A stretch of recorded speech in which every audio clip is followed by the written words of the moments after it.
朋友們，請你用熱烈嘅掌聲咧，係俾我哋咧係現在演出緊嘅小潮慶龍獅會同埋咧係西貢騎龍堂同學會。咁啊，大家知道啦，兩條龍喺一個校教場裏面演出咧，對佢哋嚟講咧都係相當大嘅挑戰嚟㗎。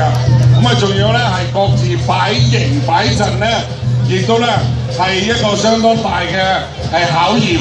咁啊，佢哋咧事前咧要花時間教咧就好困難㗎啦。但係咧舞龍舞獅雖然來自不同嘅門派咧，佢哋仍然咧彼此之間咧係有啲默契喺度㗎。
出嚟啊？唔係，你話聲俾佢哋聽喎。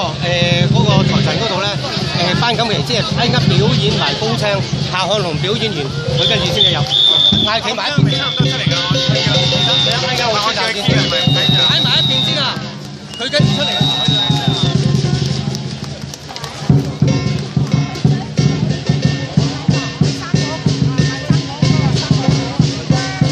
一直以嚟咧都認為龍咧。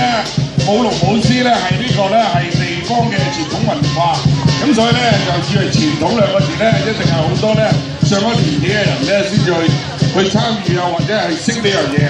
朋友們，你睇下我哋今次參與舞兩條金龍嘅朋友咧，全部都真係年青長者嚟㗎，係嘛？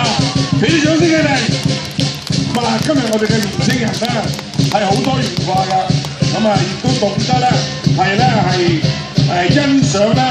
係屬於自己嘅傳統文化，咁佢哋咧亦都咧係願意咧係去參與。咁啊，我想講咧就要學曉舞一條金龍咧，並非咧係容易嘅事嚟㗎。佢哋中間咧亦都帶出咗好多咧個人嘅性格嘅一啲咧係培養喺度㗎。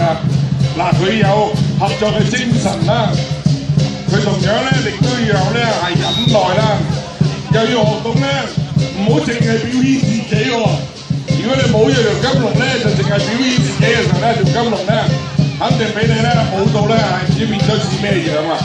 咁所以咧呢個團隊嘅精神咧，配合啦，肯聽指令咧，都係對個人嘅性格咧一個咧係一個訓練嚟㗎。咁啊，所以現時咧喺學校裏邊咧亦都唔少嘅學校咧都引用呢一種傳統嘅文化咧，係喺教育嘅手段裏邊，令到我哋嘅年輕人咧既學懂咧欣賞中國嘅傳統文化，亦都咧喺過程之中咧係培養佢一啲咧應有嘅係社會性格。